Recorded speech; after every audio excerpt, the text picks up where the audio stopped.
जिस समय सम्राट अशोक अखंड भारत की राजा बने थे, उस समय वो हिंदू थे।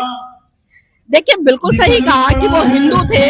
ऐसे बहुत सारे इतिहास में साहित्यकार रहे हैं या धर्म को मानने वाले रहे। अगर मैं बात करूं यहाँ पर पंडित राहुल सांकरतान की, आपने नाम सुना होगा, वो ब्राह्मण समाज से आते थे, लेकिन जब उन्होंने धर्म को पढ़ा और जब हिंदू धर्म को भी उन्होंने समझा, उन्होंने जाना कि जो हिंदू धर्म है कहीं ना कहीं वो काल्पनिक चीजों पर आधारित है, वो झूठ पर आधारित है, वो उस रेत के ढेर की तरह है कि एक हवा का झोंका आएगा, उस रेत के ढेर को उड़ा कर लेके जाएगा। लेकिन जब उन्होंने बुद्धिज्म को पढ़ा और जिस तरह से भारत देश में जो फाइयान आए, हैंगसोंग आए और जो इस तरह से चीनी यात्रा में पूरा का पूरा विवरण दिया, तो हमने देखा कि जो राहुल सांकरतान, उन्होंने बहुत बड़ा साहित्य बुद्धिज्म का लिखा है। और आज अगर भारत देश में लोग जान पा रहे हैं बुद्धिज्म को, तो उसमें राहुल सांकरतान का बहुत बड़ा हाथ है। तो वो ब्राह्मण समाज से थे, हम ये नहीं कह सकते कि पहले कोई हिंदू था। इसी तरह से आपने सम्राट अशोक की बात की कि जब भाई उन्होंने वो हिंदू थे, ठीक है, बहुत सारे लोग ऐसे तो बाबा साहब जो डॉक्टर भीमराव अम्बेडकर है, जिन्होंने भारत का संविधान लिखा, वो भी पहले हिंदू थे। लेकिन हमें देखना पड़ेगा कि जब 1935 में अरवल की धरती से गौतम बुद्ध भी हिंदू थे। हाँ, वो भी हिंदू थे, लेकिन मैंने कहा ना, जब वो समझे, क्योंकि जब वो दुख की खोज में निकले, क्या हम ये कह सकते हैं कि बुद्ध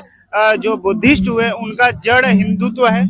देखिए, हिंदुत्व नहीं है, मैं आपको बता दूं, ये सनातन है। सनातन को हमें समझना पड़ेगा। सनातन का अगर हम इतिहास में जाकर एक रूप देखें, जो सत्य है, सत्य पर आधारित है, जो जैसा पहले था वो आज भी वैसा ही है।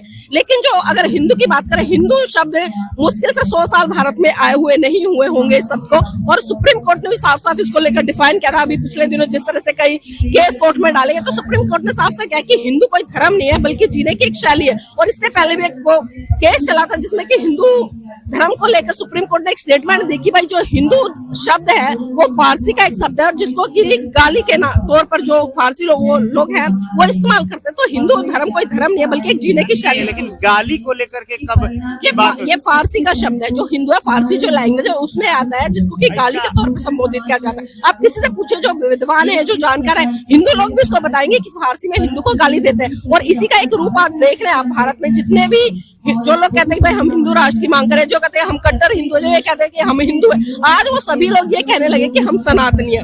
आप खुद एक आंकड़ा दीजिए, खुद लोगों को सर्वे कीजिए, जो अपने आप को हिंदू कहते थे आज वो हिंदू नहीं कहते, बल्कि ये कहते कि आज हम सनातनी है।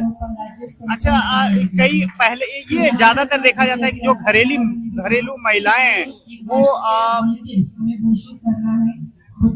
मानसिक रूप से तो बौद्धिस्ट फॉलो कर रहे हैं, लेकिन अभी दिल कहीं ना कहीं उनका हिंदुत्व पे टिका है। वो देखा जाता है कि वो आरती करते मिल रहे हैं। उनके जो हस्बैंड है, पति है, वो तो बौद्धिस्ट को फॉलो कर रहे हैं, लेकिन उनकी पत्नी जो है वो आरती कर रही हैं, या भगवान की जो है वो मूर्तियां घर में रखी हुई हैं, वो पूजा पाठ करते दिखते हैं, या दीपावली जैसे पर्व जो हिंदुत्व का सबसे बड़ा पर्व है उसको मनाते देखते मिलते हैं।